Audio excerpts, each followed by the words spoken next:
children, haven't you? It was all right. Wouldn't that not stop raining?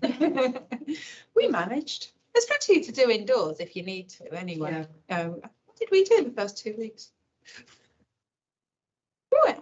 We went out to like the Black Country Museum and stuff like that. Oh yeah, that's nice.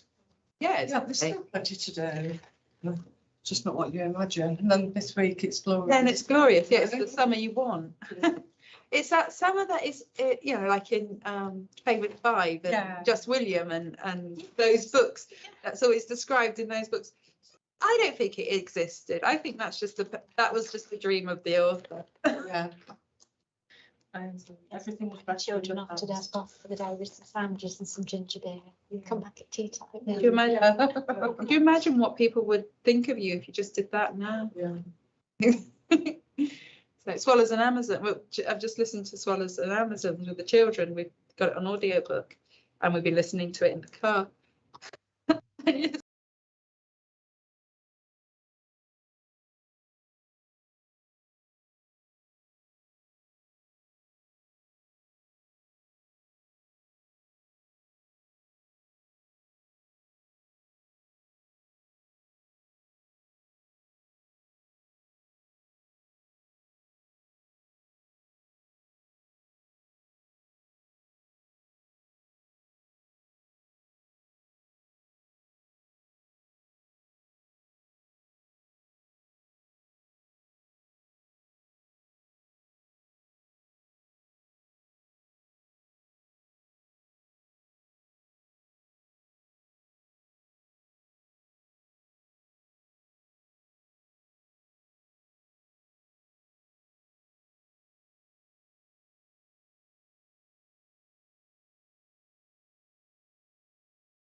Okay, it should be live then.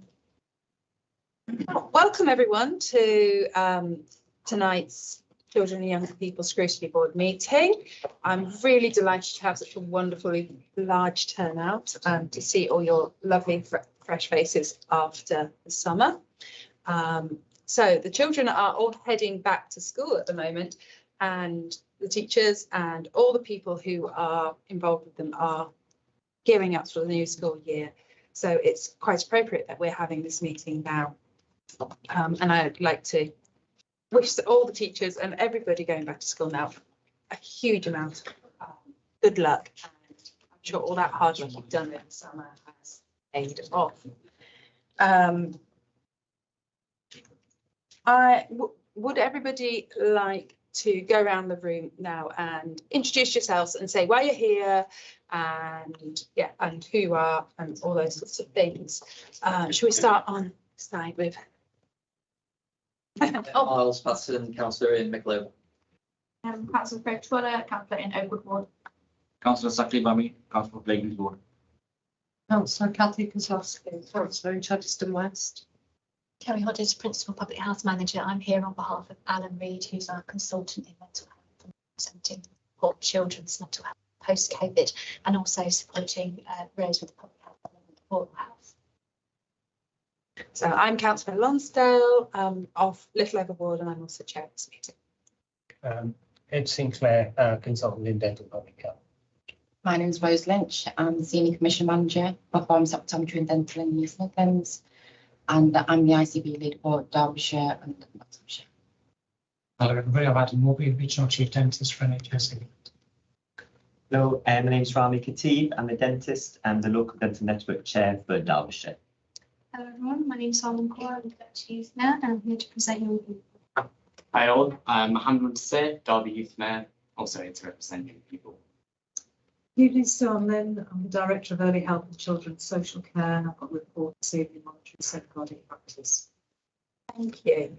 Like I say, it's really wonderful to have you all here this evening. We've got a really exciting and important meeting, and I'm sure that there will be many questions asked, but remember that all the questions that are asked, even if they're difficult ones to think about, are asked from the right place. So, and I encourage all people who are asking questions of each other to keep it respectful and short as well, because we all like to be brief in our meeting, get the best out of the time we have. Have we got any apologies? Yes, we've got four apologies. So Sue Wright, Councillor White, Councillor Stephen Falk, Andy Smith and Tracy Churchill. Okay. So, I have no late items to be introduced.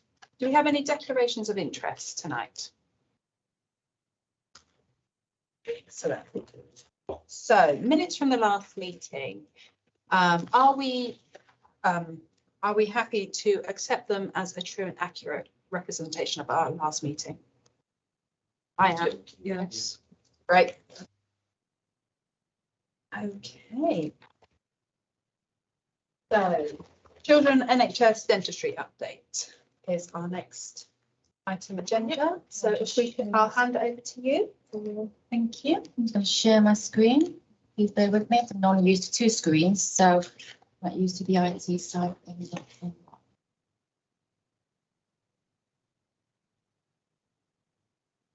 It's a shame.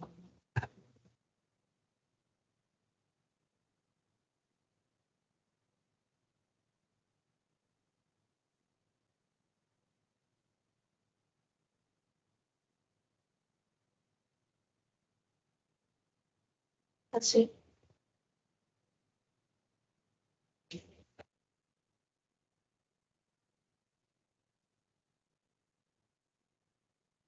Okay.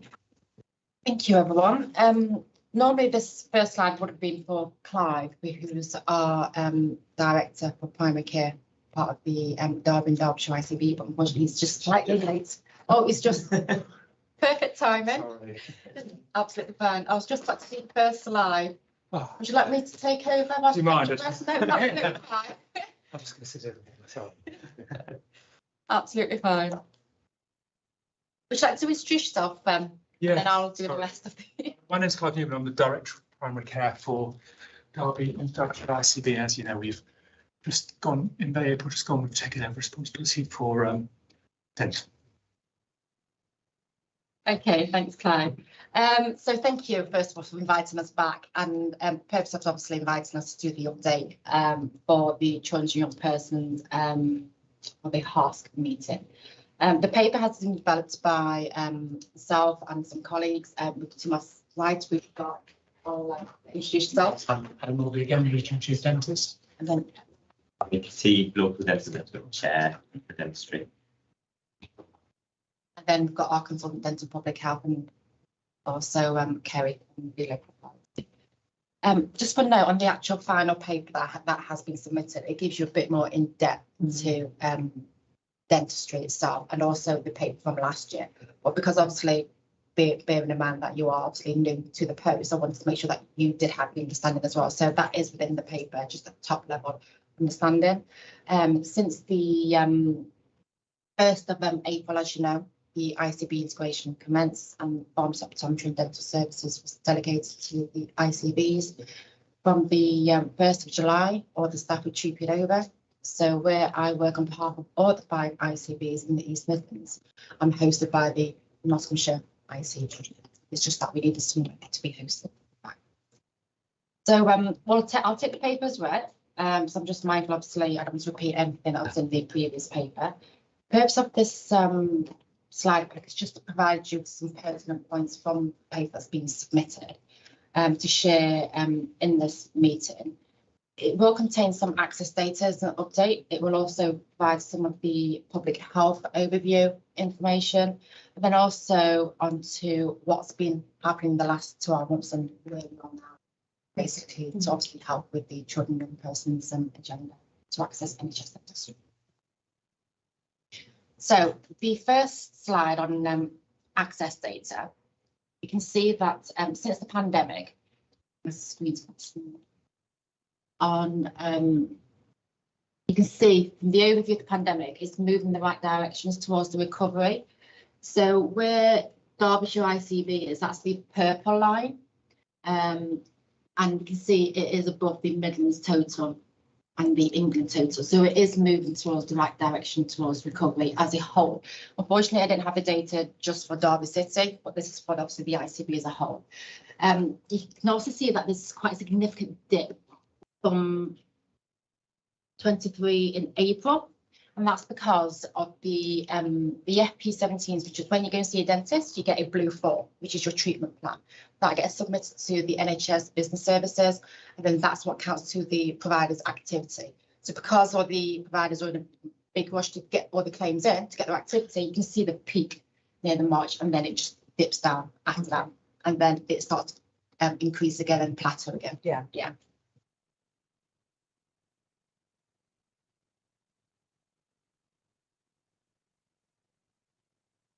Okay, and this slide is the data review, specifically the children in Derby City, and it's post-pandemic from 30th of June 2016 to the 30th of June 2022. The reason why it's 22 and not 23 is because the data that was available, it's ahead of the activity data. It coincides with the NICE guidance. So children need to be seen every 12 months. So that's when obviously the data is available. So it was from obviously 22, yes. And then next year, obviously, we'll get 23. So you can see the slide shows the number of children and young people that are seen pre and post pandemic in Derby City. And again, you can see that the pandemic shows it quite a rapid decline of access from the pandemic, which is probably about 3/4 away on the slide. And that could be down to change of behaviours for parents to take or carers to take children to the dentist, the unknown about the virus, etc. And then you can see it's starting to incline from around 31st of March to 30th of June. And that's about 2.8 million children that is starting to incline by. So it is slowly increasing. It's just obviously moving back to the norm. Next slide. So this shows the proportion of children and young people that have received the NHS care in the 12 preceding months. within Derby City. And again, this is the last year as well, because it's according to the NICE guidance. You can see that those aged 0 to 4 have had the lowest access rates, which is quite understandable. Obviously, they're quite vulnerable. So they don't really have a voice, do they, compared to the ones that are a bit older and can actually speak for themselves a bit. But when you make further comparisons with the age groups and you compare the rates against the national average, it can be seen that the access rate is actually better than the national. So that's good. But I do understand that you do have the nuances, obviously, in each area. That's I absolutely understand that. It is estimated that there is around 709,000 appointments still lost in primary care dentistry since the start of the pandemic. And the effects of that, they have been quite similar in the community hospital. That's due to the restricted capacity from the staff. That's still ongoing. In the beginning, there was the redeployment of staff COVID. So it's just trying to catch up in the whole healthcare. And then this slide, it gives you more slightly up-to-date data. But this is for the whole of the ICB. So again, apologies, it's not on the Derby City level. And it shows you the new children that have access dentistry across the whole of the Derby and Derbyshire in the preceding 12 months. And it shows that there's 1,391 more children have been seen since that period. So like I said, it is growing, but you can see again, there's a peak from obviously February, March, and that's again trying to that's the adults. But where you see a peak near the end of the financial year, that tends to be claim forms that they're trying to submit to obviously obtain their activity. I'll hand you over to Ed to give you a brief overview of the public health, and then again, obviously what we're doing the last 12 months and our next steps. Okay. Thank you. Okay, thank you very much, Rose.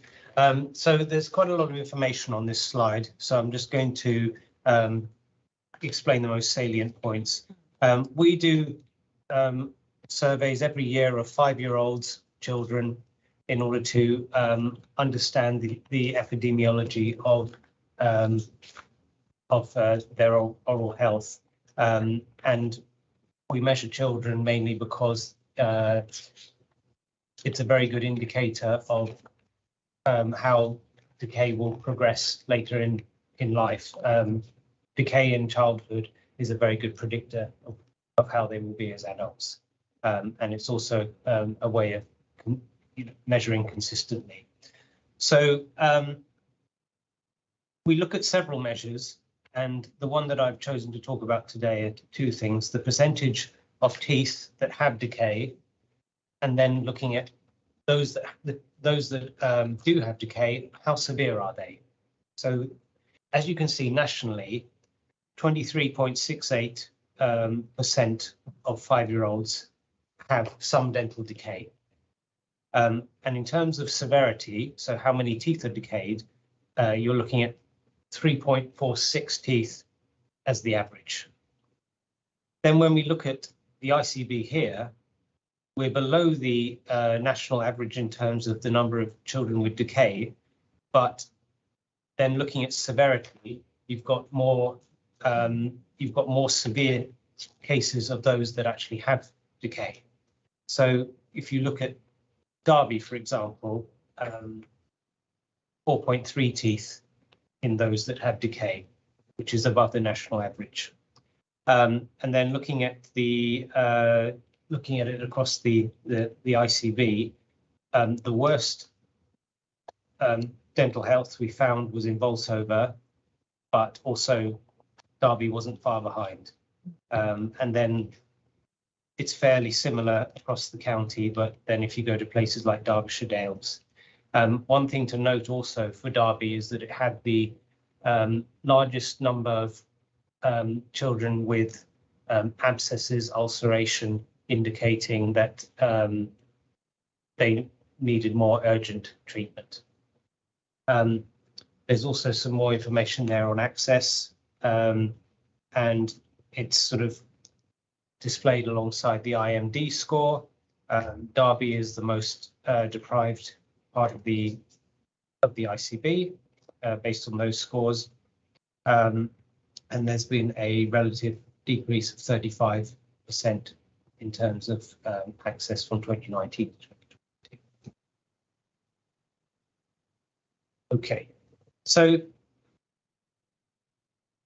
I want to just talk a little bit about the common risk factor approach in oral health. So when you're targeting public health interventions, research has shown that if you target oral health, you're also going to target general health and vice versa, because the two are distinctly interlinked. So, for example, if you have, and this, I know this is quite a confusing diagram, but essentially we're trying to impress on you here that the problems that concern public health in general also is of interest to dental health. So tobacco use causes gum disease, known as periodontal disease. Tobacco use causes oral cancer, as does alcohol. It's a risk factor. Unhealthy diet, which causes obesity, diabetes, that in turn causes tooth decay.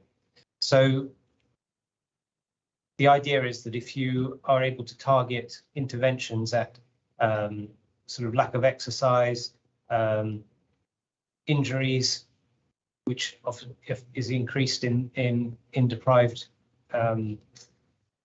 households, and empower people with simple messages such as making every contact count, to take responsibility for their own oral health, you'll also be able to hit some of your targets in terms of general health, because basically dentistry is what happens when oral health has failed. The aim of the dental profession is, it may sound strange, but is to almost put itself out of business. So they only do the absolute minimum. But at the moment, there's too much firefighting going on. It's very simple to keep your mouth in good health. People just need to be empowered with the information to be able to do so. And then at the same time, they'll be able to improve their general health as well. Excellent. So obviously with the integration of the ICB, it provides us with the opportunity to work on that place level, different communities, different providers, to how we can work collaboratively to obviously target the health needs of the population. We want to, Adam? Thank you. Obviously, 12 months has gone by rather quickly, actually, since I was last sat in that same seat. And you raised quite a few questions last year, so what I thought I would try and do is cover some of those questions and just put a little bit of meat on the bones of what's happened since last year to now, basically. So first of all, Zed has covered the access figures. Figures up to the end of June 24, we're showing 54%, 54.7% of children in Derby have been seen in a practice. 23 figures actually show that's gone up to 61.4%. So things are recovering. It's still not as good as we would like, and it's not, we would have hoped recovery would have been more substantial, but we are trying to do everything in our powers to do that, but it is moving in the right direction. To put those sort of access figures in perspective, at this point in time in the year, from when the year starts in terms of the new year contract activity to now, over the sort of pre-pandemic, it used to be roughly about 88 or 90% of activity would have taken place within practices. We're at about 10% lower than that at the moment. So we are still aiming to try and increase that, and the ministers are looking to bring out a specific dental recovery plan, which is muted to either maybe out this month or very imminently it's due to come out. And that will have specific measures in it to help commissioners look to try and improve access across the board generally, and obviously as part of that package will be vulnerable groups, children and the like as well. And that will hopefully give us some more commissioning incentives and things to offer to dentists to increase that activity, especially with children. So obviously that 10% drop is, it doesn't sound a big number, but the impact of it is absolutely huge for patients. You also asked about waiting lists as well. And before the pandemic, 52-week waiting lists would shiver down the spine of the Commissioner. Those shot up to 104-week waiters. And it was quite common to have significant numbers of those waiting for 104 weeks before they could actually be seen for treatment in hospital, for orthodontics and things like that. Those waiting lists have been reduced. So the 104-week waiters, we've worked through all of those, we've reduced those. We're now working on sort of 75 and 68-week and 52-week waiting incentives to try and bring those incentives down even further. So we're working across both primary care and secondary care, engaging with the teams there to try and bring things down. And it's the backlog within sort of one system that causes a backlog in another, because when you get more patients backing up in secondary care for orthodontics, some of those more difficult cases are then trying to be managed in practice, and that takes practice longer to manage those cases. So everything backs up so people can't get into the system. So that's why waiting lists have increased, unfortunately, for orthodontics. As we will come on to, we have tried some initiatives to try and reduce those waiting lists as well. Children in care, I've looked after children, was something else that was mentioned. And this last 12 months, I've had a fellow, which is somebody that's come along to work for the regional team, and they take a secondment out of their usual working week. So they worked with NHS England for 3 days a week. He was a paediatric consultant from the dental hospital in Birmingham that specifically worked looking at trying to bring up a toolkit for looked after children. And this toolkit has been taken up by, well, it's been taken by a number of local authorities across the patch, and Derby City is one of those that's looked into that toolkit. So when a child in care first goes into care, they have to have a care package and an assessment done of their health, but dentistry was never a part of that. Now dentistry is, so that when that child then moves around an area, it goes with their bundle of papers. So somebody was able to look at that and see, well, what has been the need for this child, what has been conducted, and what is outstanding. So that then travels around with that child then, so that they then have that. So that's something that's positive that's happened within the last 12 months.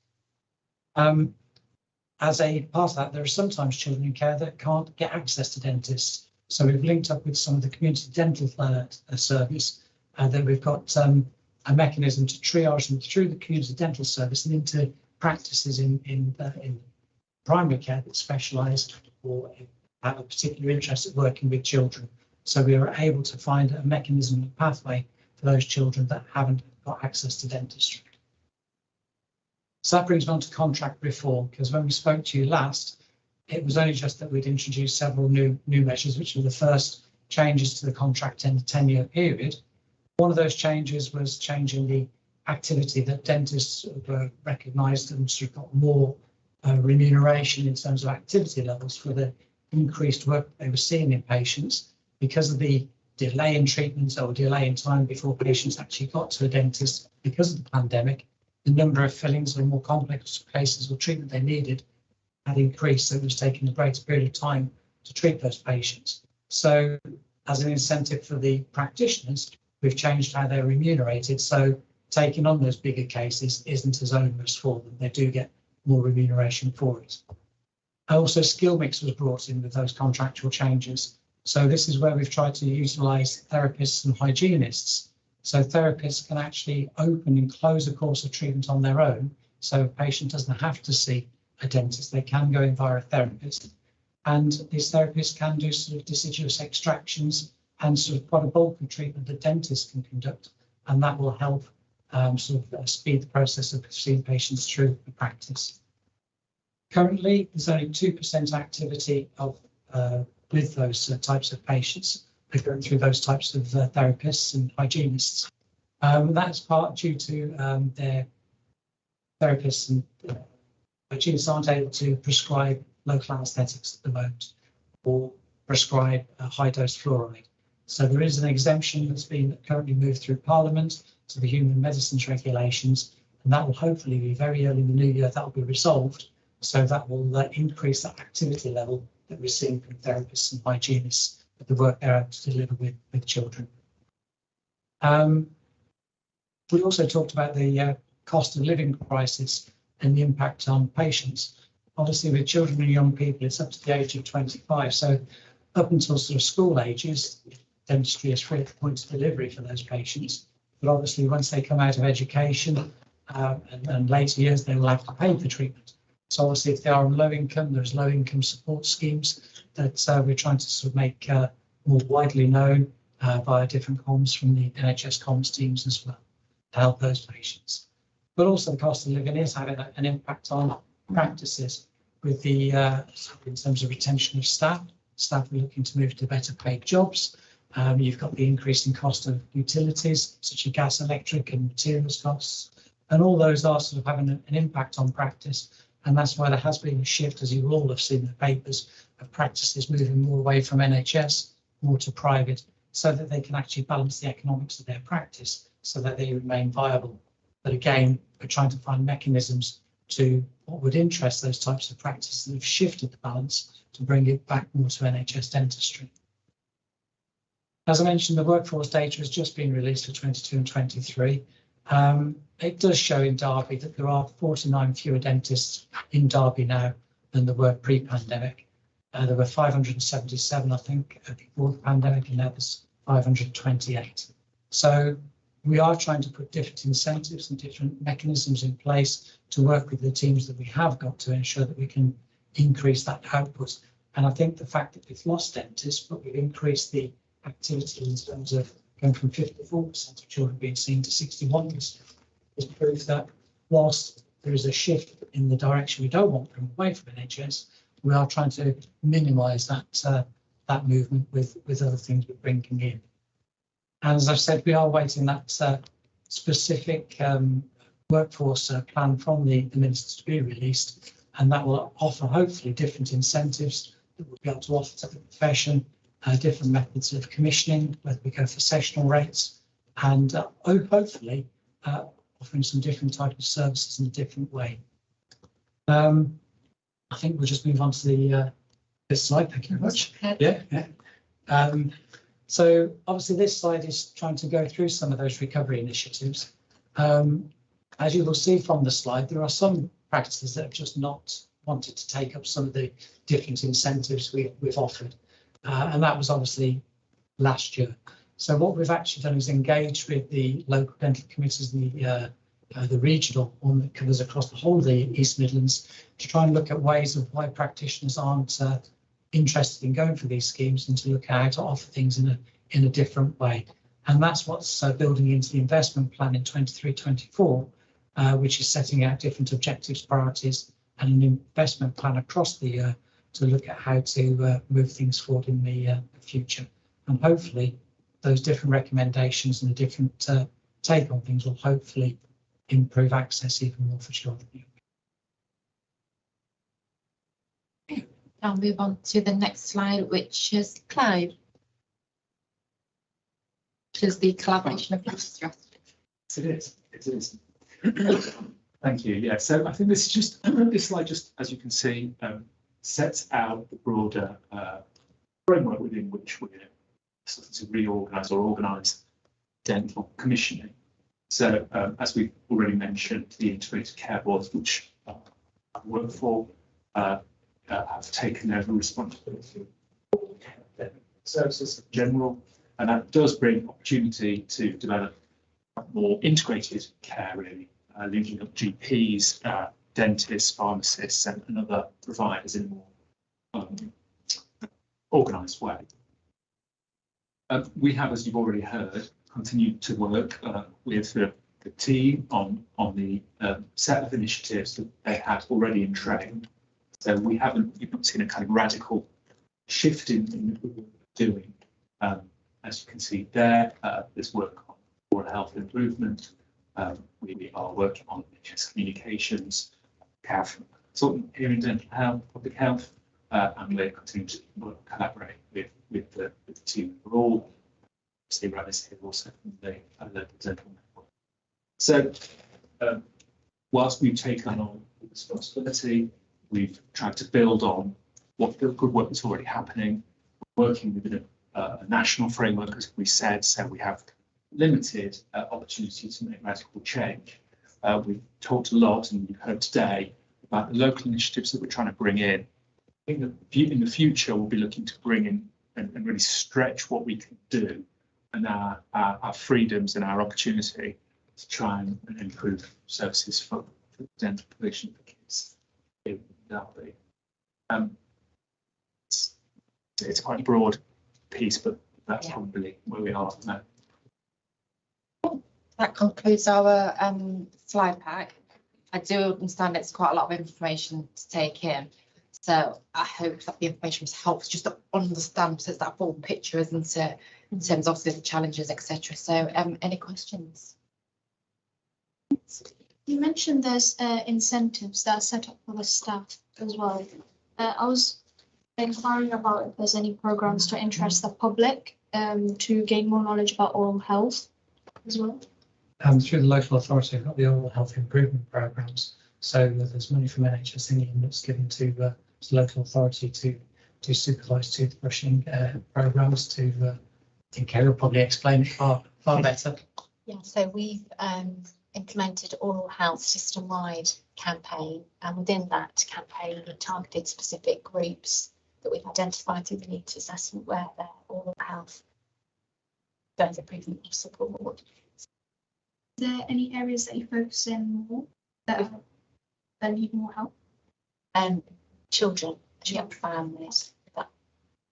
So yeah, the evidence suggests that unless you target groups specifically, it doesn't make any difference to oral health and it doesn't hit the right people. So just giving out leaflets sounds a sensible thing to do, but there's no evidence to support it actually being giving you any return of investment in terms of reducing health inequalities.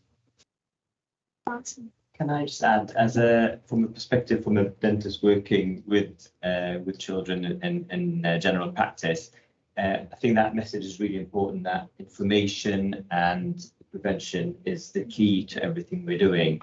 But yes, we've got to work within sort of scientific evidence to know what works and what doesn't work, and there's no point spending resources on things that aren't going to work. But education is the absolute key. I'm on a committee with Kerry, and we look at all sorts of different options. So that is very high in the priority list of things that we do, is to try and focus on prevention. My own patients, we give them leaflets as they leave the surgery with all the information on that, and I'm sure many of them unfortunately don't read that information because they come in following an appointment with the same problem.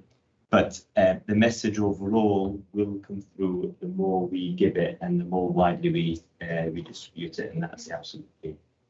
But there is evidence that, like Remy said, if you do something called making every contact count, where you combine a clinical appointment with a short, succinct piece of advice on how to improve their health, that does work and pay dividends.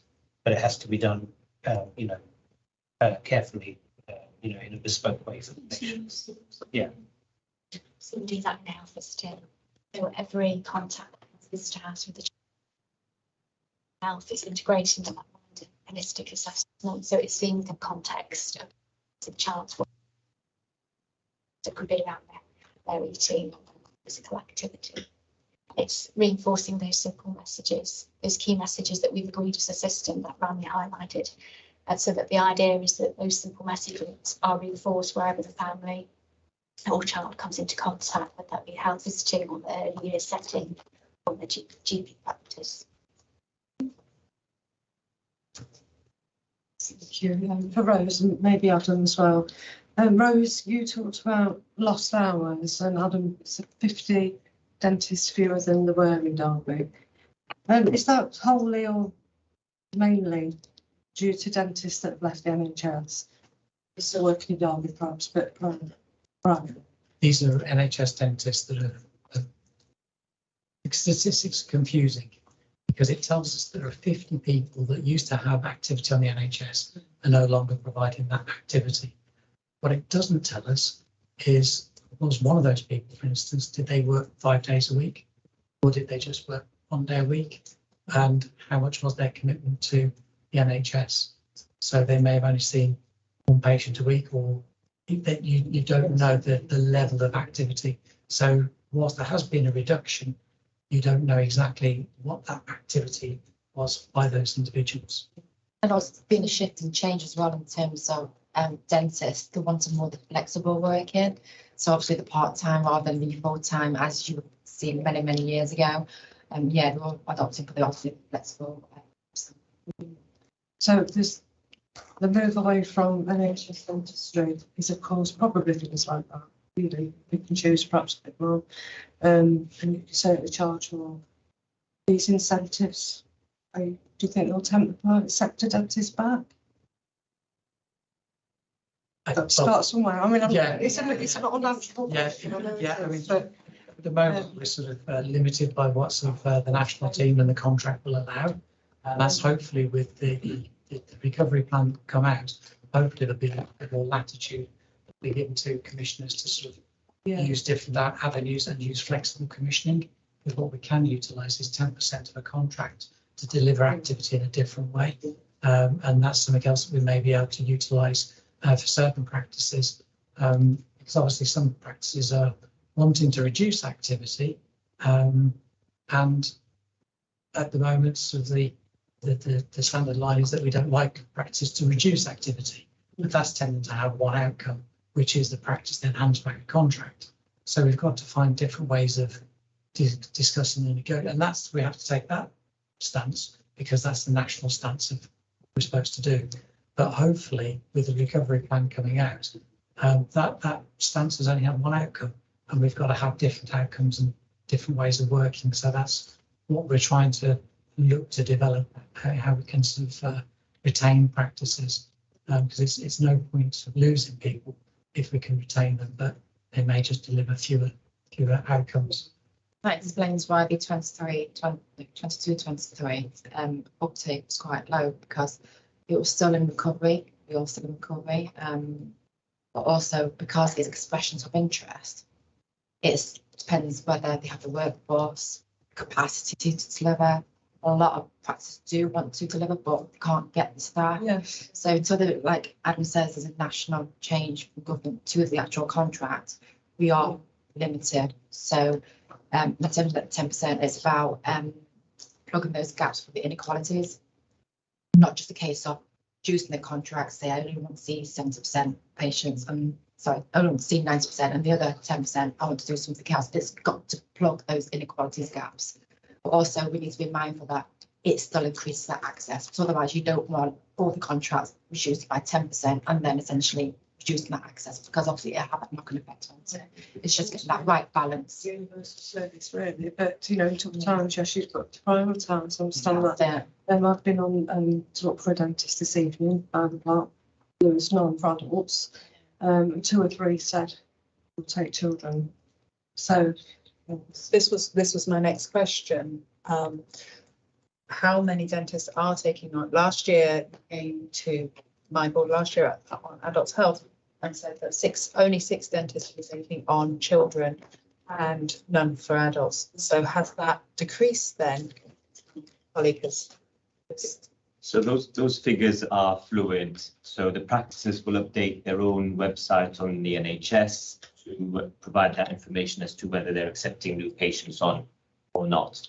It has now become a statutory requirement that they update their websites, because traditionally that used to be an issue that practices don't really have an incentive to update the website because we tended to be so busy anyways. So that was very frustrating for patients because they're looking on the website, ringing around and not getting anywhere. We work very closely with Health Watch, and again, that's one of the things that they've identified as a major barrier for patients. So now this has become an obligation for practices to update their website, which is somewhat helpful.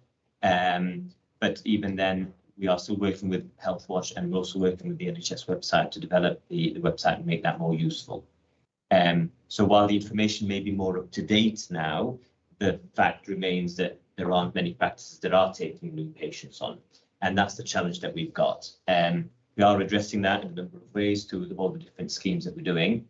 But, as a dentist working in primary care, it is very, very challenging at the moment to look after our existing patients coming out of the pandemic. Many patients are requiring more treatment than they used to because they hadn't attended for 2 or 3 years. And all of a sudden they're needing 4, 5, 6 fillings, whereas traditionally they would have come in for their checkup and just needed 1 or 2. So that's having an impact on then the amount of time we're having to spend with each patient. So this is the challenge that is for patient practice to maintain their own existing stable list is more difficult. So then for them to take on new patients is more challenging. There is a lot of work happening locally and nationally to try and address that. Obviously, it's a big national issue, and we are hoping that the contract reform is going to help with that. But you know, locally, we're lucky that we've got some fantastic commissioners within East Midlands as well as within Derbyshire, that we've recruited people such as myself to provide some clinical support. We've got managed clinical networks, and the chairs for those are usually mostly paid for their role. So we've got a lot of clinical support for commissioners to say, you know, this is what works, this is what doesn't work. And the hope is that for the incentives that we're going to be bringing on following year, we've had some engagement with the local dental committees so that we are more likely to get practices taking on these initiatives, and hopefully that's going to help the situation. No, managed clinical networks, they are most of them are consultants from hospitals, so it's very specialised, and give obviously the best advice and to also work towards that gold standard pathway. So so the clinical input is very, very valuable to us. I have a question around your statistics. You said you have 54 to 56% being seen at them. Is that of the people who are registered with a dentist already, or is that the whole population of children and adults? That's the population. We don't really have registration in. Okay. Yeah, that's something. Yeah. Regular list.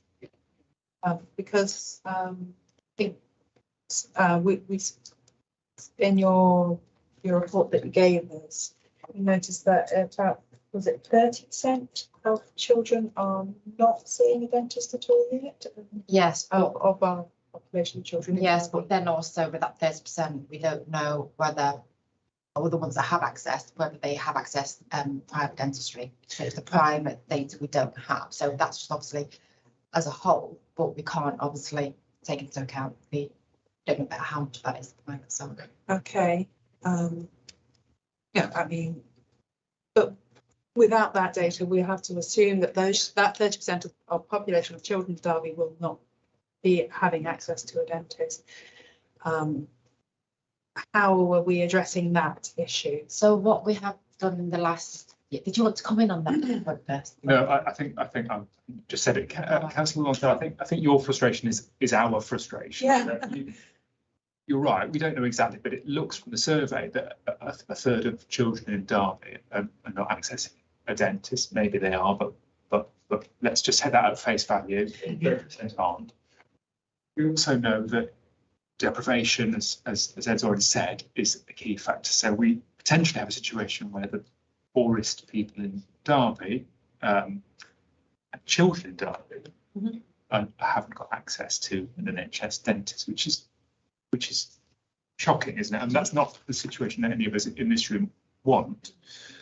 I think, as we've said, we have a range of initiatives that we're saying, how do we focus our effort, particularly to get NHS dentistry to the children in the most deprived areas of Derby, to that 30% that's not being seen, to reduce the severity of the people who are being seen, but that have got that severe dental need. We've outlined a whole range of, looking at things like that. We've outlined, you saw a whole range of initiatives, oral health promotion, weekend working, community dental, children dental, and some of those are more successful than others. It very much depends on it depends on dentists themselves picking it up. And we've just heard how difficult that can be for the dentists, and attracting dentists to do that in NHS work is really challenging. I think from an ICB perspective, and from obviously this has been a long-standing, but we would support what the team are doing, which is saying, what else can we do to pinpoint, target the kids in the most deprived areas that need the NHS dental care most. We've been through a whole carousel of things. You saw them there. We're looking at that again this year. We've got a new incentive. We've got some of the funding that we need because we're not spending it on the dentists because we can't get the dentists. But it's about what what other things can we think of?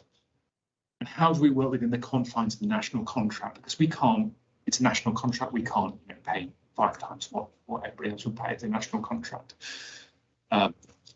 So some of the things we've been talking about, for example, are saying, well, rather than pay on a UDA, a unit of dental activity, do we pay on a sessional rate to try and make that more attractive? Do we try and extend, if we're offering money non-recurrently, which means, on a year by year basis, that's what we get it. Can we extend that? Can we take a risk and extend that for 2 or 3 years to try and attract people in? We're hoping and waiting for the workforce plan and the national contract reforms to take place. And maybe they'll also add to our flexibility. We've got a dental access recovery plan that's due to come in that again might give us more tools to, more levers to pull. But the situation, I think it's fair to say, isn't it, at the moment, It's challenging. It's very challenging. I don't have a. No, and also, yeah, because also because of the funds, it's the public purse. So it's trying to obtain that balance of value for money as well.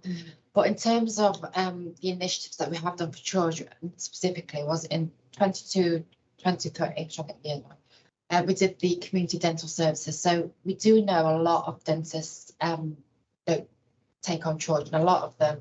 And I don't speak for Mammy because I know Mammy takes on all patients, but some dentists perhaps don't feel the confidence to see a child, and then they refer them straight to community dental service, which isn't the right place for them. So what we have done in the last year was commission a incentive where if a child is referred then to the CDS, the community dental service, they are the gatekeeper. So essentially they would then send that patient to a child-friendly practice. And those child-friendly practices came on board through expressions of interest. So it's putting the child back into primary care where they belong, with obviously those practices with that skill set. As part of that, that is going to continue for this financial year, 23-24, because that commenced last year, and then we were just taking the learning from it, how we can improve it, and also building in the looked after children into that as well, so that we can try and think of a way of how we can signpost those looked after children directly into those child-friendly practices, rather than giving that information to the wider dental colleagues, because otherwise we don't want that service to be abused, and obviously those providers would then be inundated. So we think we do have a pathway, but that's just being finalised, and then that would then be rolled out as part of that initiative. And then also working as part of the ICB collaboration as well. I've spoken to some colleagues in Derbyshire ICB on a place level in the community, and it was raised to me about women and children and refugees. I thought, oh, that's a really valid point, because we've always done vulnerable patients, but not specifically that cohort. So because of that, we do have vulnerable groups mobile access for urgent dentistry, and we're now looking to change that service specification to take that on board and see how we can actually develop that. So the integration work in the ICB is working. I mean, you mentioned that you're working with the oh, the name's gone out of my head. People who come after midwives, health visitors. School nurses are in on this as well, I take it. I don't link directly with school nurses, that would be more. Yeah. So I'm going to talk a bit about the Lancaster model when I go through the CYP mental health presentation, but essentially it's a validated evidence-based online health assessment, and it's implemented by school nurses at key transition points through a child's life. One of those transition points is preschool, one of them is year 6, one of them is mid-teens. The preschool questionnaire is completed by parents, and there are a couple of key questions within that. One is around, have you taken your child to the dentist this year? Another one is around, have you accessed emergency treatment? And those questions are repeated at different points in these transition points. When that data is analysed by the school nursing team, it kind of flags up further intervention. And at school nursing level, that's really at the kind of prevention level. So if within that school it's identified there's quite a few children that haven't been to the dentist or needed emergency treatment, the school nursing team, because they're a skill mix team, will deliver some health promotion targeted within that school, because it's been identified by the needs. The Lancaster model's has only been implemented for a full year. So it's still evolving and we're still seeing data. Participation and engagement rates have been really good for year 6 and the mid-teen. We need to do a bit more work to get those participation rates up for the preschool questionnaire so that the results are valid. But in its first year, it's been an amazing tool to target resource where it's needed.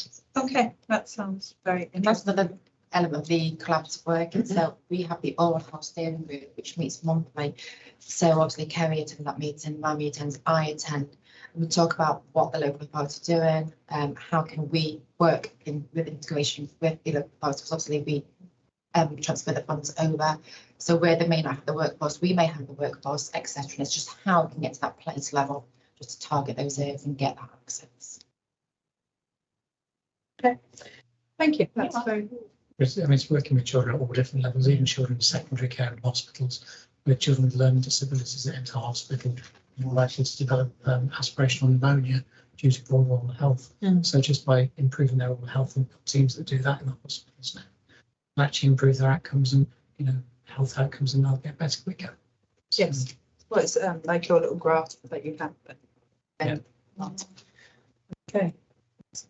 Okay. Any other questions? Okay, so I think we should note the report and ask you, Johnny, to kind of come back and talk to us again next year, if that is at all possible, because it's a very useful report, very interesting. Thank you very much. But there is work to do, and I think we've all, got some ideas maybe and things that. And by working together as well, that's the way to go, isn't it? It's the communication with obviously the councillors then obviously communicate that to obviously the constituents, etc. And as long as we're in sync, that can help that messaging across. Yeah, and if anything develops, please shout. Yes, we want to help. There is nobody in this room who doesn't want this problem of getting these children to be able to brush their teeth properly and have the appropriate diet and oral health. We want to help. We want to make sure the outcomes are good for our children. So, okay, thank you. Thank you. Thanks enough. Okay, right. Would you like us to stay or shall we leave? You're welcome to stay. So we've got a report on children's mental health issues and safeguarding practices if you're interested, but you also I'll do your children at home. And I'm in Nottinghamshire. Feel free to. Okay. Thank you very much. So is it over to you? Yes. Are you okay to do it? Okay. Thank you so much. Thank you very much.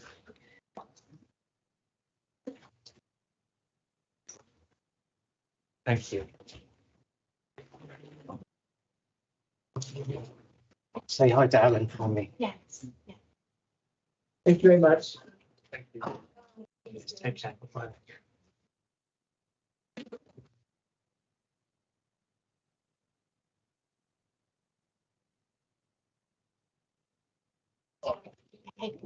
Yes.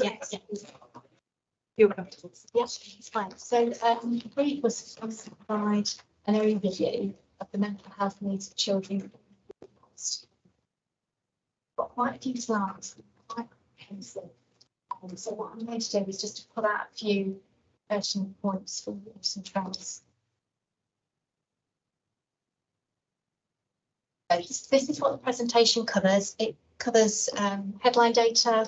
We're going to look at risk and protective factors. We're going to look at mental health services, and we're also going to look at waiting times for some of those services. So in terms of headlines, NHS Digital produced a report in 2017 about the mental health of children and young people in England. And follow-up reports have also been produced. And what this showed was that for children aged 17 to 16 years with a probable mental health disorder, been an increase from 1 in 9 pre-COVID to 1 in 5 post-COVID. And for the older age group, for young people aged 17 to 19 years, the figures were 1 in 10 pre-COVID to, sorry, I just have to move my screen. I can't see me now. Oh, sorry. Sorry, I'll just get back onto. I can't see my screen when I'm presenting very well. Apologies, one moment. I just there we go. Sorry. 17 to 19 years figures were 1 in 10 pre-COVID to 1 for post-COVID.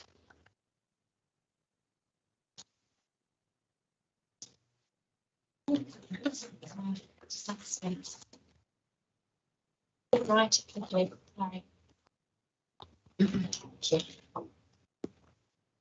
Fortunate to everyone have an appropriate charger. Yeah. Thanks.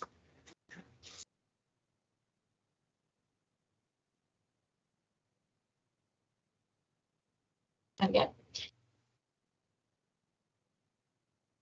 So there are a range of risk and protective factors that impact on the likelihood of having poor mental health. Risk factors include physical illness, academic failure, and socio-economic disadvantage. Protective factors include experience of success and achievement, good housing, and a range of sport and leisure activities. And these risk and protective factors can exist within the child's environment, within the family environment, within the school environment, and within the community. So there are a number of early years impact areas that increase the likelihood of poor mental health. For example, if a child's on a child protection plan, if they're a looked after child, if they are a child in absolute low income families. And what these graphs show you, the pink lines are England and the green line is the Derby trend. What this graph shows you is that the trend here across all areas, excluding children in care, shows a worsening position post-COVID for Derby. And as you can see, the position is significantly worse than the England rate, which is the pink line. However, our opportunities to identify child and parental mental health at the earliest point has either increased or remains high post-COVID. You can see, again, the green line is Derby and the pink line is the national rate. The number of new birth visits has increased, and the 6 to 8 week review and 12-month reviews remain significantly higher than the national rate.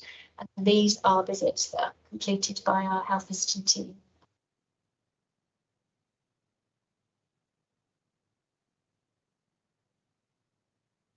School readiness, the number of children achieving a good level of development has continued to decline post-COVID. And you'll remember that on one of the initial slides, I talked about academic success being a protective factor, but also a risk factor. So this is why this is significant. And this decline is greater in males, although as the graph on the right demonstrates, for both males and females, the Derby rate is below the national rate. And there are a number of inequalities that affect the success of school readiness, and they are outlined. And they are things such as first language, whether the child is SEND, and the gender. Boys are more likely to achieve a school readiness score. So adverse childhood experiences are traumatic events occurring in childhood which have a lasting negative impact on an individual's health and social outcomes in adulthood. Contributing events include abuse, neglect, and household challenges, along with some of those risk factors, again, which I highlighted at the start of the presentation. Considerable and prolonged stress in childhood disrupts the early brain development, and this leads to lifelong health and well-being compromises. Research on adverse child experiences has found that children with 4 or more ACEs have increased risks. If a child has 4 or more ACEs, they are 30 times more likely to attempt suicide. They are 10 times more likely to problematically use drugs, 6 times more likely to problematically use alcohol, 6 times more likely to use illicit drugs. And you can also see that likelihood of depression, low life satisfaction, and anxiety. The graph on the right shows that the percentage of secondary school pupils, which is the green line, with social, emotional and mental health needs in Derby has increased post-COVID. It's important to note that approximately 1 in 31 school children in Derby with SEND are identified as having social, emotional and mental health as the primary type of need.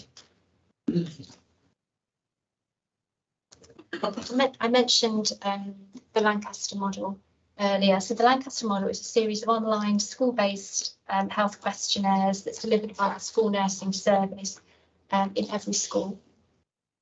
That either parents or children and young people complete at key transition points. And it provides the opportunity to identify needs at both the individual level, and as I mentioned before, I gave an example of how a need can be addressed at the school community level through health promotion activities, or it could be targeted group interventions. And what's evident here, if you look at the graph at the bottom left, this tier then, which is completed by mid-teens, which are those that are 13 and 14 years, shows that 65% of girls in this age group had cut out meals to change their shape or weight. And in year 6, which is children of 10 and 11 years, 32% of males had cut out meals to change their shape or weight. The graph on the right shows that 50.3% of mid-teens have experienced bullying, and they're the purple bar charts. Across year 6 and mid-teens, it shows that females, more than males, have more concerns about their mental health, and trend around female mental health seen through future data as well. So in respect of school absences, a lot of information here, but I think the headlines are unauthorised absence is greater in secondary school. That's the first graph, but still just below the national rate. In terms of persistent absence, which is in the news a lot, the rate in Derby was highest in state-funded special schools, and this was 38.6%. And in terms of trends, children who are eligible for free school meals or have an education healthcare plan are more likely to be absent. And again, this is a risk factor. Being absent from school is going to affect your academic achievement and your ability to experience success. If we look at the exclusion data for Derby, in terms of permanent exclusions for both primary and secondary schools, the exclusion data for Derby shows that there has been an increase in exclusions in secondary school over the last year, although it's important to note that the majority of these have come from one school. I don't know which school it is, but come from one school. And for secondary school, there are some specific factors that make it more likely that you will be excluded. So if you are a year 9 child, if you are requiring sense support, you're male, or you're of Gypsy Roma ethnicity, there's a higher likelihood that you will be permanently excluded.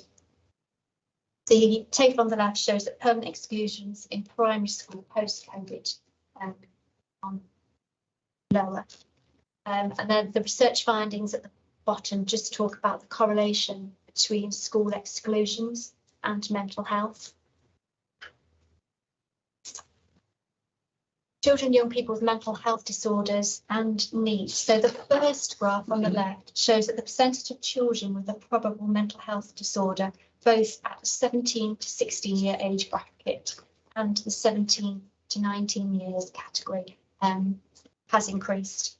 And this increase is greater in the 17 to 19 years group. So those two blue charts, the blue graph, blue bar charts for 2022.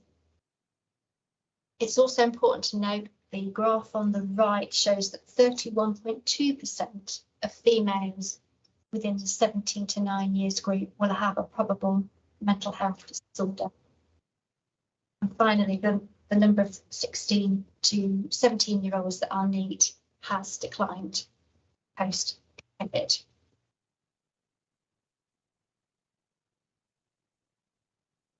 So this slide highlights the childhood poverty within Derby.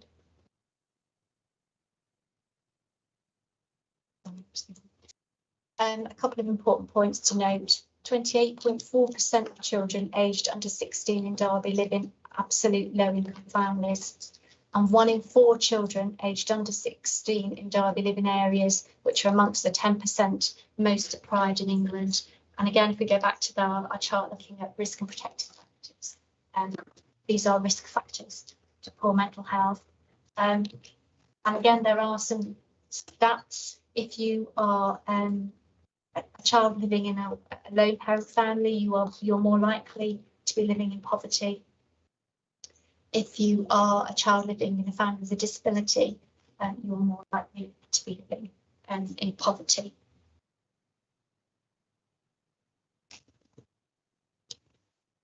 The Derby City Council Citizens Survey showed that for 18 to 24-year-olds, loneliness was an issue, with 43% of this age group describing their mental health as somewhat poor or poor. On a positive note, 100% of full-time students knew where to access support for their mental health. However, only 20% of 18 to 24-year-olds who weren't students did.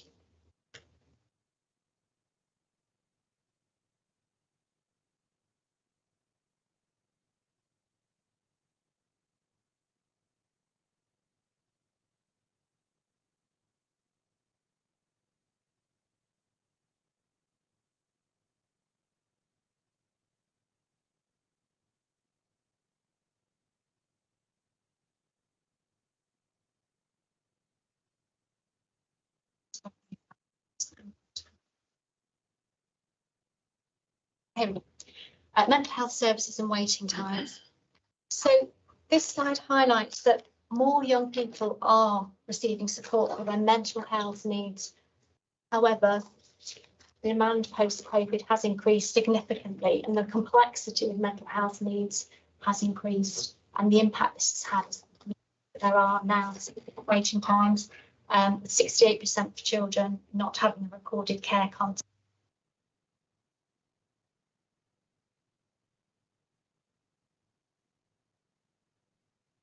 Slide looks at hospital admissions, and you'll start to see the trend around female mental health, with 71% of those admitted to hospital for a mental health condition in Derbyshire were female, compared to 64% of those admitted to hospital for a mental health condition in the East Midlands being female. 91% of those aged 10 to 14 admitted to hospital as a result of self-harm in Derbyshire were female, and 88% of those aged 15 to 19 admitted to hospital as a result of self-harm in Derby were female. What this slide shows are the mental health critical periods across the life course. So it begins in the perinatal mental health period. If the mother experiences poor mental health during her pregnancy, as we've mentioned before, that can impact on the child's development. And then you have different stages. If a child has significant mental health problems, and they're less likely to achieve academic success and more likely to be a victim of bullying, this can then affect their employment prospects, and eventually you're building up ACEs, and we talked about the impact of ACEs and how that can lead to a number of mental health conditions. Total cost of society of mental health is in the region of 105 billion. So to conclude, sorry. Here we go. No. I can read this one. To conclude, there are a number of key points to take away. The pandemic has intensified the occurrence of mental health risk factors in a short period of time. The children and young person indicators of mental health show deterioration in the latest years of data. There's been a rise in loneliness and families in poverty, reductions in school attendance and attainment. There's been a rise in children and young persons' probable mental health disorders from 1 in 5 to now 1 in 5 in 17 to 16-year-olds. There's been an increase in referrals for support and waiting for help. There's been a widening gap of inequalities for females and vulnerable children, for example, SEND and children in care.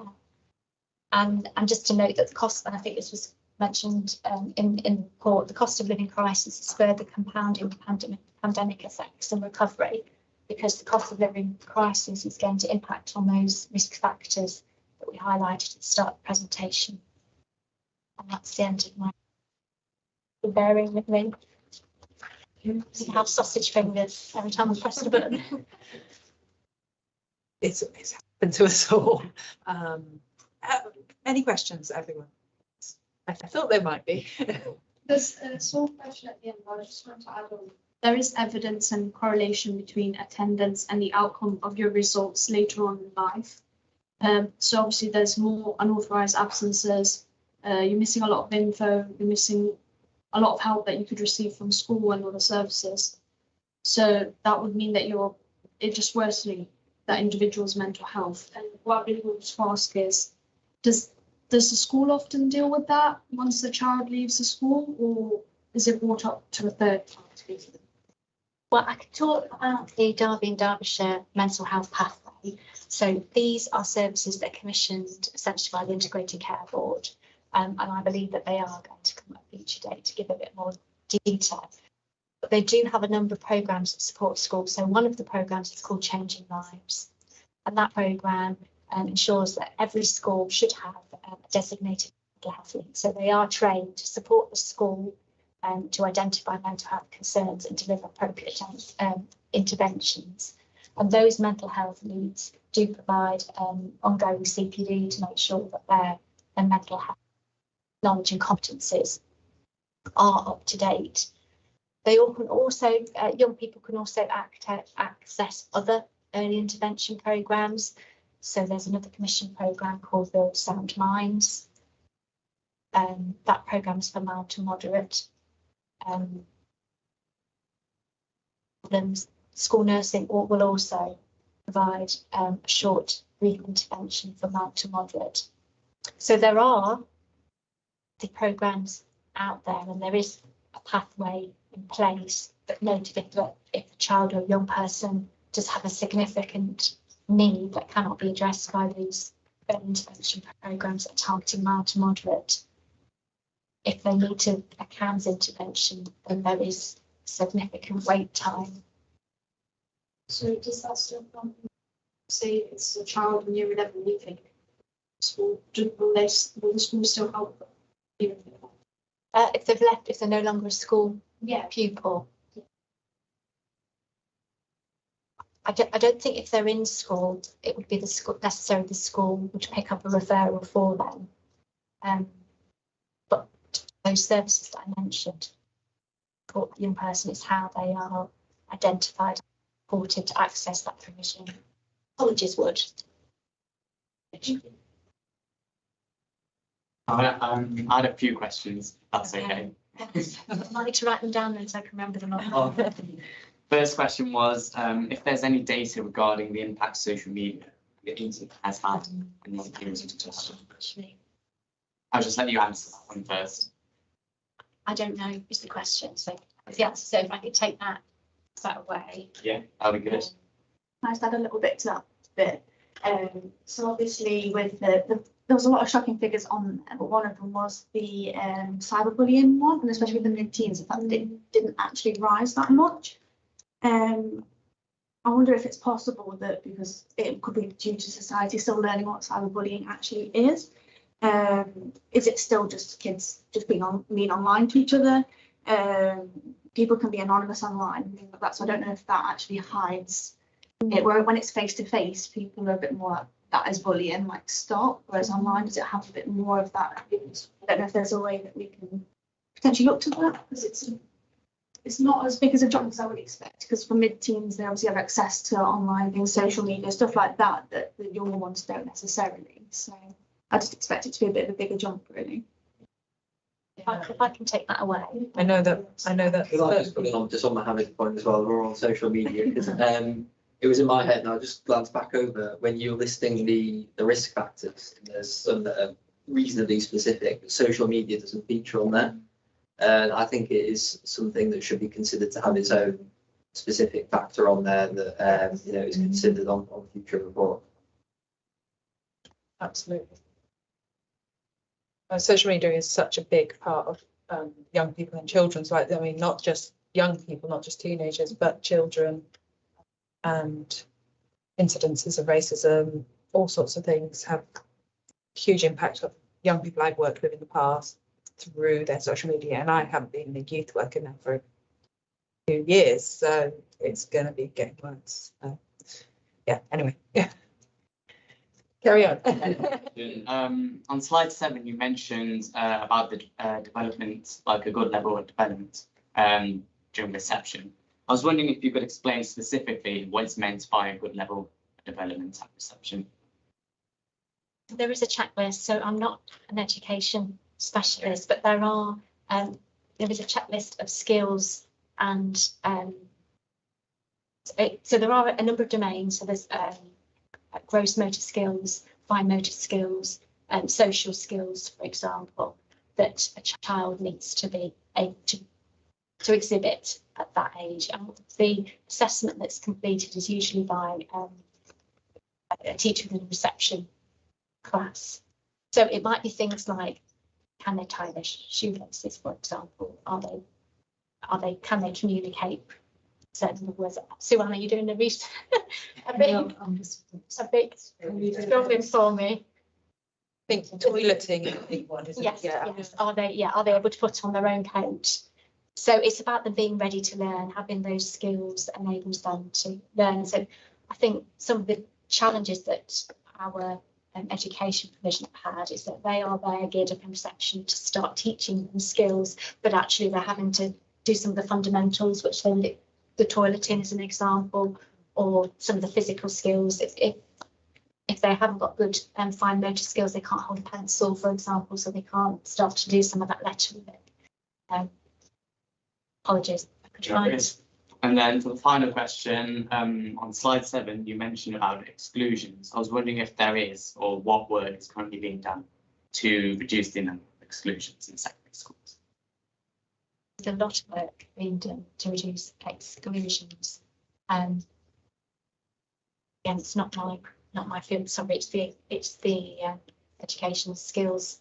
Also, I've got the educational skills director.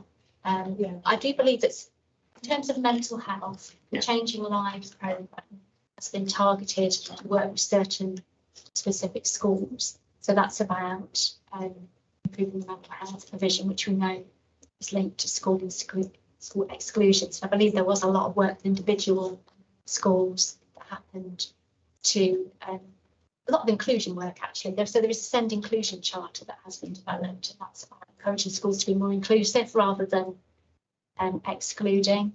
I know that there's been lots of schools that have supported their SEND codes. I think there is an element of, if the young person is acting out, there probably is something deeper going on in their life. So it will, you know, the exclusion is the outcome of their poor mental health. So there does need to be work beforehand on their mental health to make sure that they're included. And also maybe inclusive attitudes and policies within the school as well. I mean, I noticed your 53% Roma community. Now, is this because of misunderstandings about that community's culture and how to adapt a school room to accommodate them, as well as, yes, okay, they need to make accommodations themselves, but you need to be inclusive in all aspects. And that, yeah, sorry, I'm rambling now, but I think it's important, the pre-work before exclusion happens is very, very important, because losing those days of school is going to be, yeah. Yes. Yeah, Sue-Ann. So just in terms of what schools are doing to prevent exclusions, for primary and secondary level, there is a process called in-year fair access panels. And all schools will bring those children who are at risk of exclusion to those panels, and they're a multi-agency sitting around to talk about what could be done, what could be the alternative. All schools have signed up to that, and where possible. And I think Kerry's presentation did see some that we saw a decrease in permanent exclusions. Obviously, bar one school, which we need to understand which school that is. So there is something around schools collectively acknowledging that the harm that causes, but also like to say in terms of our looked after children who are really vulnerable, there is a assignment to exclusions for those who are looked after. So I think we've had that for 2 years now. So any child who's looked after, there are no permanent exclusions for those children because they're seen as particularly. Thank you. Thank you, Dr. Yes. Thank you. I'm concerned that the lower level support services aren't there, and that's why, or aren't there enough, and that's why we see the numbers increase so much into secondary level mental health services. And to be in touch with secondary mental health services, you have to be quite poorly. My career is mental health services, so I know that. So that's concerning for me that there's some levels way below secondary where we need more input. It'll be like the dentist conversation. We've only got X amount of money, I know that. But I've certainly seen in Derby and Derbyshire over the years, the threshold gets higher and higher before you can get someone to help you. Quite poorly before somebody will help me. And that's a shame. I wonder if some of it might be that people are talking about mental health more as well. That might explain some of the data, possibly, that we're recognising it, seeing it, and ourselves seeing it in each other, and pushing our young people in our lives to go forward and seek support, which is a good thing. So in some ways, the figures are big, but then I think, well, they're looking for help, otherwise we wouldn't know about them. So that's positive in that sense. So just comments really, not questions. Thank you. I noticed in the report you gave us as well, there's a lot, well, not a lot, that the talking therapies within the schools are often based upon CBT, cognitive behavioural therapy. Now, I know from interacting with neurodiverse communities that actually can sometimes not be as helpful if they are neurodiverse. Are your talking therapies flexible in that approach, or is it CBT and that's what we get? I think that would be a question that would need to go to the Integrated Care Board because they commission those services. Yeah. We have getting a report from the Integrated Care. Well, we're going to invite them to our topic review, aren't we? So it's fine. Yeah. So okay, well that's fair enough. Okay. Any other questions from anyone else? Okay. So would anyone like to do any actions based off the report, or should we just note it and ask you to come back at some point, particularly come and talk to us about our topic review, or your department come and talk to us about our topic review in the near future. Does that sit well with everyone? I believe Council Patterson asked for social media to be added. Oh yes, and you can. Yeah, that is. Thank you, thank you, Sue-Ann. Yeah, if that's all right. Just on the risk factors section at the top. I mean, I think we could have a local version. I think they probably have come from national evidence base. So I'll take it. Thank you. Right. So yeah, can we have that added, please? And maybe it's sent round to us all. Next meet with mental health course. Thank you. Great. Thank you so much. Thank you. Apologies for the lighting thing. It's the way it is. Okay, so last but not least. I haven't said this thing. You have to report the monthly safeguarding overview for those that are. So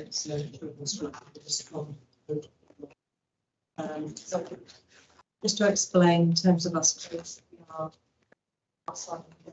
after use specifically by children and those that manifest problems that children's social care. So we have a number of ways in which we monitor safeguarding practice. It's a statutory duty of the local authority. First and foremost, Ofsted regulates our services. And for those that are not aware, 2022 Ofsted came in with a full inspection and the overall outcome. We have outstanding children's services within Derby. So that's very, very, very good and a key assurance for yourself around the quality of practice.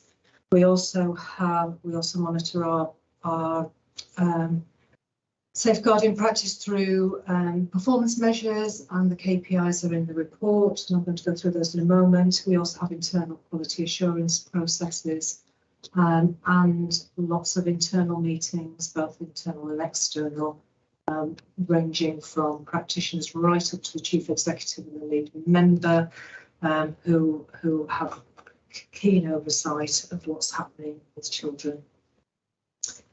Okay, so what you have in front of you is a performance rating around what's called ILAP, so that's the local authority, inspection of the local authority children's services performance indicators, and they are reported through to central government, and they particularly want to know that children's services are visiting children who are looked after, that they are visiting children with a child protection plan, and that they are reviewing those plans within a high percentage timescale, that we are completing our reviews and assessments within a high percentage timescales, and where we have identified that there's harm presenting to a child, that we are going to initial child protection conference. So you can see that we have got some national benchmarking and some East Midlands benchmarking data for some of those. For the ones that we have got, East Midlands and statistical neighbours, you'll see around the child protection reviews, which is the CCP reviews. We are averaging both over a 6-month average and in the last month of July, which is the latest data we have, much higher than regional and national and statistical neighbour average, and that is primarily the same for most of our areas that we are asked to produce information for. In terms of, if you turn off the page on page 2, there's an overview there of our children. The children that we are working with.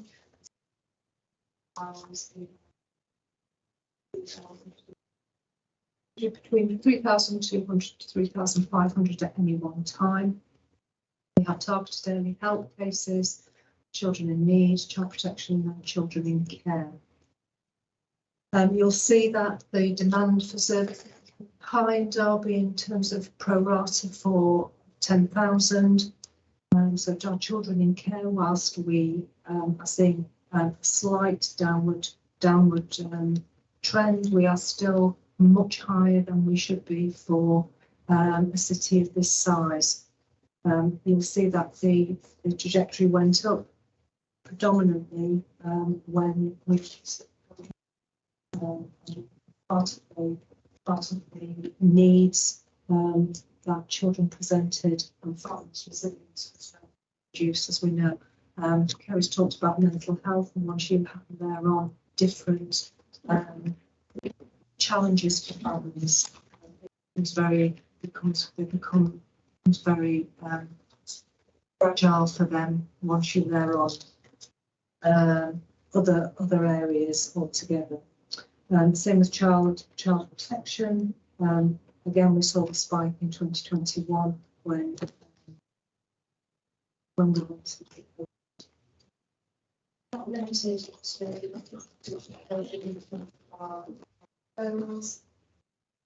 we've seen that Derby is an area for a number of things. So our children are incredibly vulnerable, our families are less resilient. And just to give an indication of how many referrals are coming through the multi-agency safeguarding hub, which is the front door. 2,500 referrals every year. So that is members of the public, other professional organisations that are worried about children that feel necessary to refer into social care. And we've seen an increase of about 2,000 in this last year, which is quite significant. I've outlined the nature of the referrals that we're getting. So in addition to children having health and no dentists, etc., sadly 83% referred through to my service have experienced abuse, emotional abuse, sexual, physical, etc. And then it's a lot lower for those children that are referred for other things. So the main referring issue is around abuse and neglect, and 50% of that is around children who've been exposed to or experiencing domestic abuse within them. Page 3 talks about quality assurance. So how we know that children are safe, healthy, and willing to provide insurance and food. So we've got a whole range of different things that we do.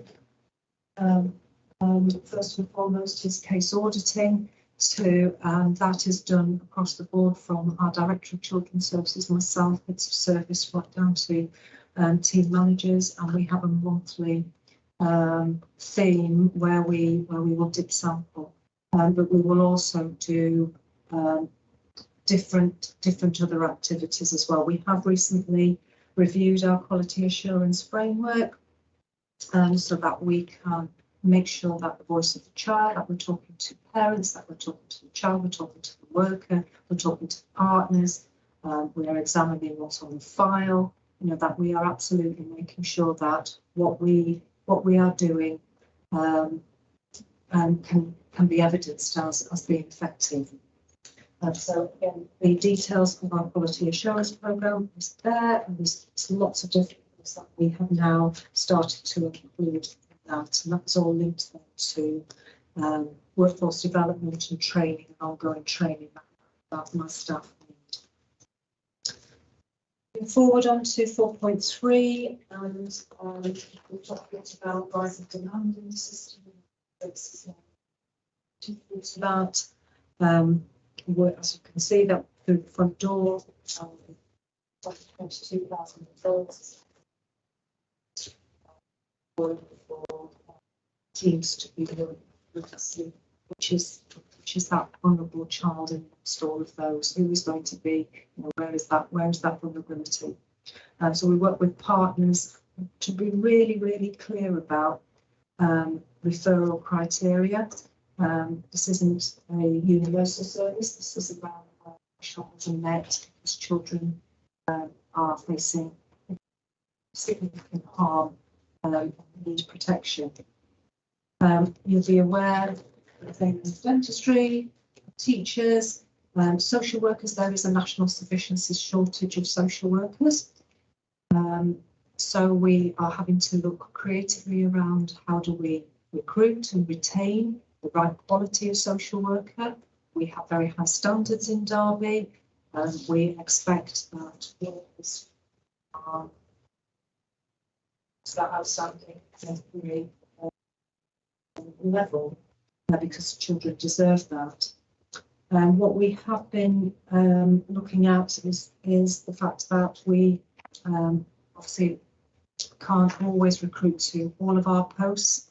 We have been, as a number of other organisations, having to use agency staffing. We know that that's not really the right staffing that we would be wanting in Derby. They are not permanent members of staff. They signed up to Derby. They are signed up to their children.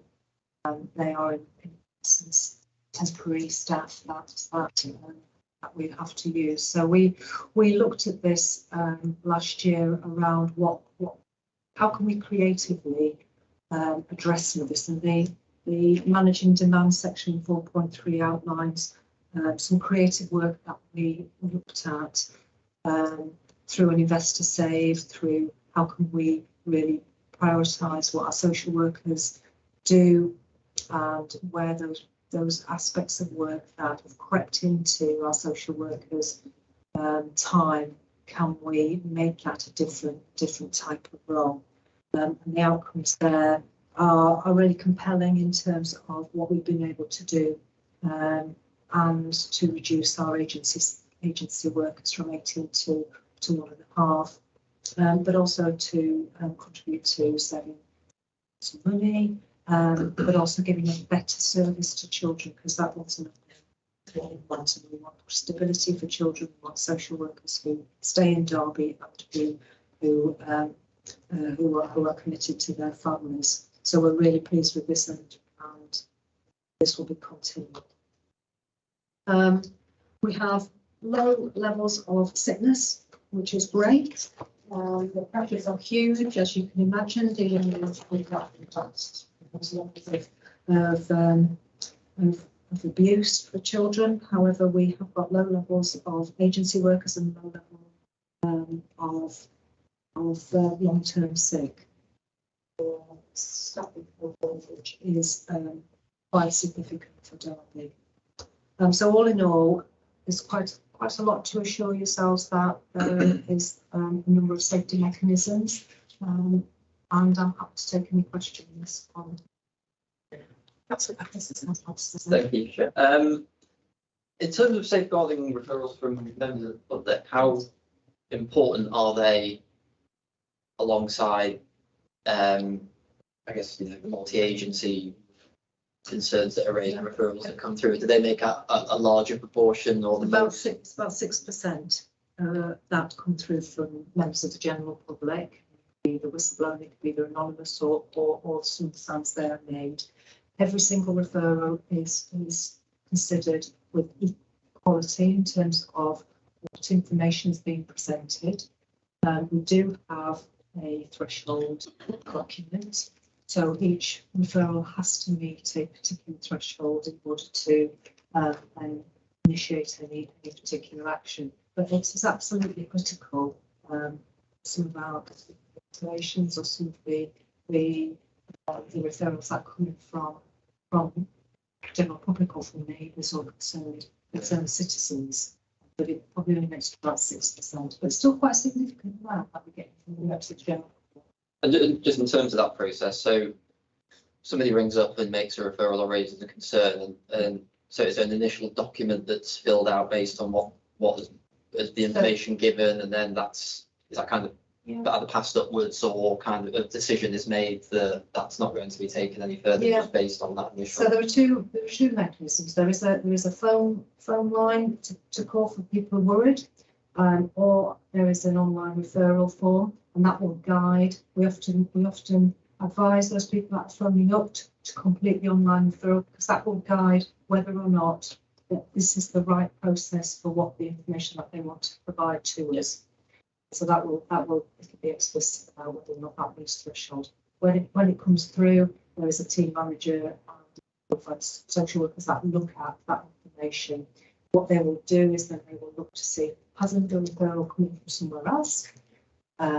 Is anybody else worried about this child? Because we can see whether or not there's been other referrals in before, and then the manager will make a decision on whether or not it meets the threshold. And the threshold document is on the Safeguarding Partnership website, so everything's very, very transparent about what levels and what we will take and what we won't take, and what the criteria is. Yeah. What else? Okay, it is so important the work you do. I mean, this saves these children's lives. There is no doubt in my mind how important it is. And I'm so glad to hear that you've reduced your agency staff down to 1.5, did you? Yes, 1.5 people.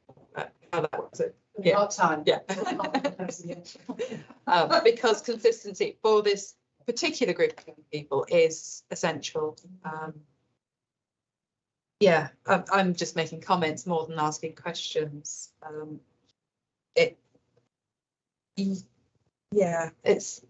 Thank you very much for bringing the report. I'll just ask one more. Just yeah, go. Well, if you said it in the report or not, we've got over 22,000 referrals a year, or as of last year, which is it's a huge number.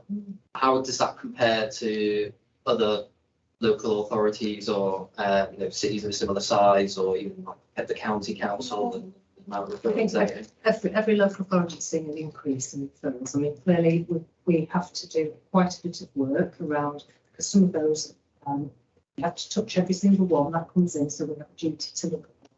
To see that we only ever have open between 3,000, 3,200 to 3,500. So a lot of work has to go into those referrals to actually either some of them just for information limiting. So sometimes we don't do anything. Sometimes it's signposting on. Sometimes it's for other services and it's coming to the wrong area.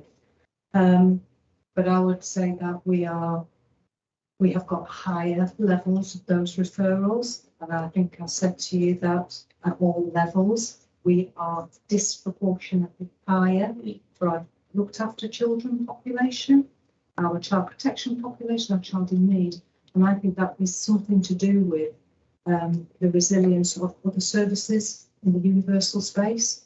So there's very little that is there to that enables families, children to be engaged perhaps at the right level, and things will come up to the statutory level, and that's something that we have to do something about in terms of our resilience for the city, because that's not right. That's not a right response for our families to be drawn into statutory services as much as they are.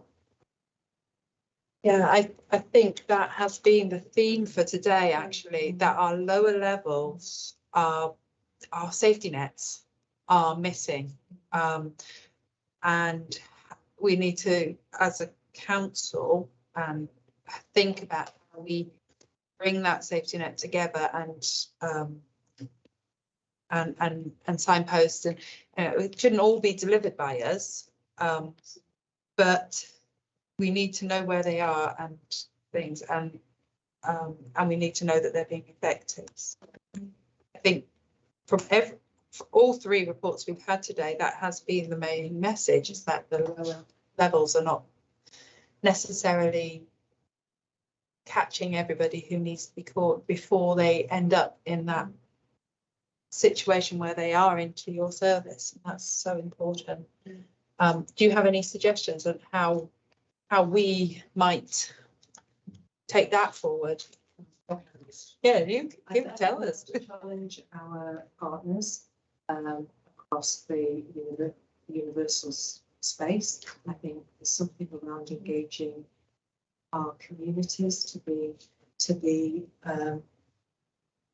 more cohesive and understand, where they can support and provide some first line of defence collectively together. And I think as councillors, you have your constituencies and you have your communities, which are very powerful if they become supportive of their appreciate. So there's that first line of defence, which is their community Asian, and then there's primary universal services, which we now be decimated in Derby, which need to be built up. It is a slow process, but we need to be constantly championing. We need to be constantly saying that I has gone through and missed all of these primary care or education, and has ended up with so looked after child, for example, in my service, then city has in effect. Yes. I mean, it's a cliche that it takes a village to raise a child, and we have to create those villages and those safety nets. So it is a challenge for us. So again, we note your report is very good. Thank you very much. And yeah, thank you, Sue Ann. You are a real great value for this board and the council in general. The data in there is exactly the sorts of things I want to know. Yes. Yeah.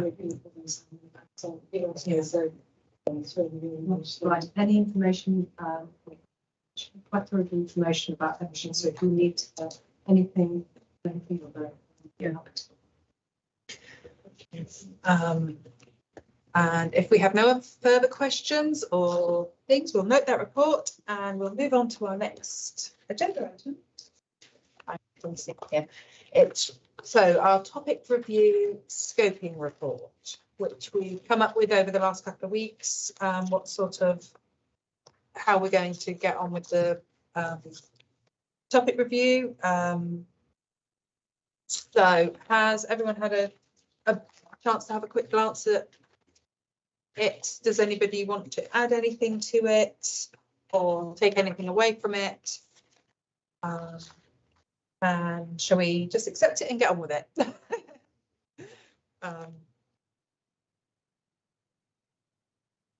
Appendix 1. Appendix.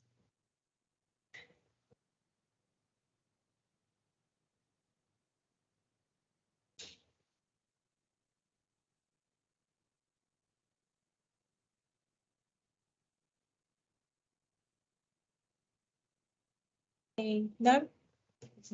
Nothing to add. So shall we accept it and we can organise some meetings with the various different people we've talked about and start actually talking to people, which will be quite exciting. And if anything comes up in future where you think, oh, we should have done that, please say. Okay, item 9, work programme.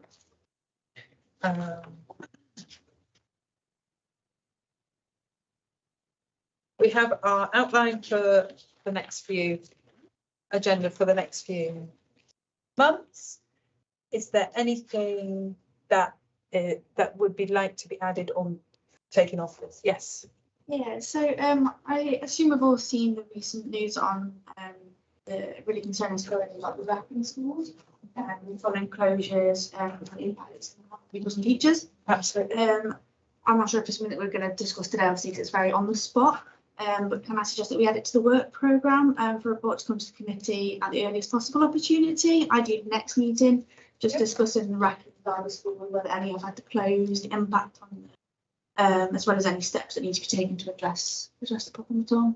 Yes, I'm absolutely happy to add that to the agenda. Yeah. I'll just immediately respond to that. So there are no schools that have been closed, Derby, either academy or maintained. There is a second list that are schools that are currently being subject to survey. There are a couple of schools that are looking at pending survey. And Derby has other authorities. So at this present time, there are no cases. Okay, so is it still worth bringing it to the next meeting if that survey will be completed by the next meeting, surely? So we could find out if there is. It's quite dynamic. Okay. So there are a number of different periods and milestones. So at this present time, there are no schools. Not really changing this, so it might be worth revisiting.